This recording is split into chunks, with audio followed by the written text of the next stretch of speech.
Wisconsin is saying the Xavier Lucas to Miami saga is not over, and they are speaking. What's up, guys? Welcome to NBTV Canes all day. If you're rocking with you, then you know what to do. Hit that like, subscribe button so you never miss out on a video, guys. Yesterday, I put out a video talking about Xavier Lucas transferring to Miami, but in the title, I put the word "but" ... because I knew this wasn't the end of the saga, because I had never seen a player transfer to a school without actually being in the transfer portal. And I know how these coaches are. They're not just going to sit back and let Miami get a player, one of their better players, without making a fuss about it. And that's exactly what Wisconsin has done tonight, as they have released a statement, and the Big Ten has put out a statement backing Wisconsin. So what exactly does that statement say? Pete Thamel is the one who tweeted this out, so let's take a look at the tweet. Wisconsin released a statement regarding the departure of Xavier Lucas to Miami. We have credible information indicating impermissible contact between Xavier and the University of Miami football program personnel prior to Xavier's request to enter the transfer portal. Wisconsin says a binding agreement was violated. So basically what they're saying is, when Xavier Lucas got to Wisconsin, he signed some type of deal that was worth 2 years. Now, I've heard several things about this deal, but I don't have a 100% idea what it is. What people have called it is a revenue share deal for 2 years. Well, he signed that, and the revenue share deal has not taken to effect yet. So Xavier Lucas said, hey, I want to transfer to Miami. Wisconsin says, no, we're not going to put in your papers for you to transfer to Miami.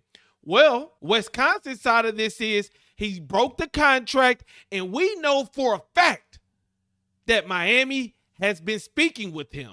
So they're basically accusing Miami of tampering. Now, as I said, they put out a huge statement. You can go read it on Pete Thamel's Twitter, but I want to read this last paragraph as well because I think this is important. We continue to review facts as they unfold in the matter, and we will evaluate all options going forward to determine the appropriate course of action.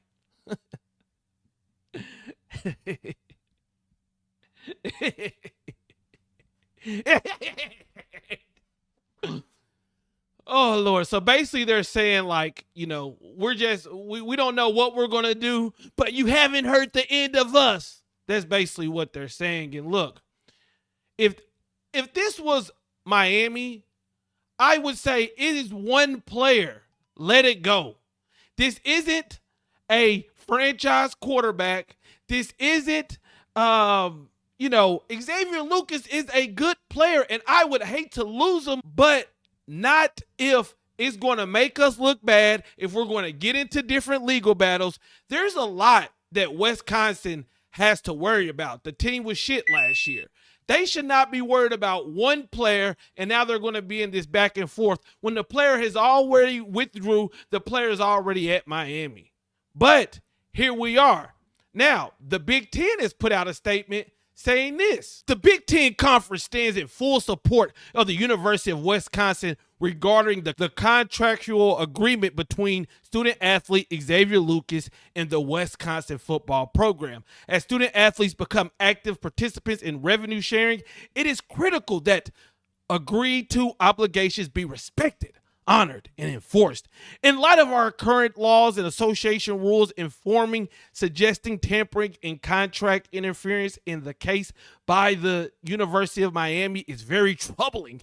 These actions undermine the efforts of its own conference as the ACC continues its collaboration with the other A4 conference in developing a sustainable framework for college sports. The situation is just the latest example of the critical need for governance reform. So basically the Big Ten is saying, hey, we're backing up everything that Wisconsin is saying, and they're saying that Miami tampered with Xavier Lucas, and whatever they want to do, we will back them up as a conference. That's basically what that statement says. So the big question is this: did Miami tamper with Xavier Lucas?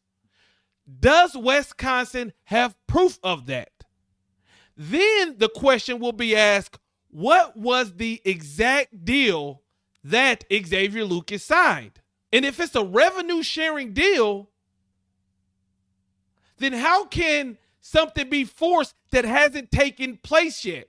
These are all the questions that are going to be asked, and it's going to be interesting to see what both of these schools do from here on out. And my question is, will Mario Cristobal, will the university, will they say anything about what the Big Ten in Wisconsin has to say? And what is the ACC going to do? Find out on the next episode of Dragon Ball Z. Hey, man, I'm out. I appreciate y'all. Y'all let me know what y'all think about this in the comments.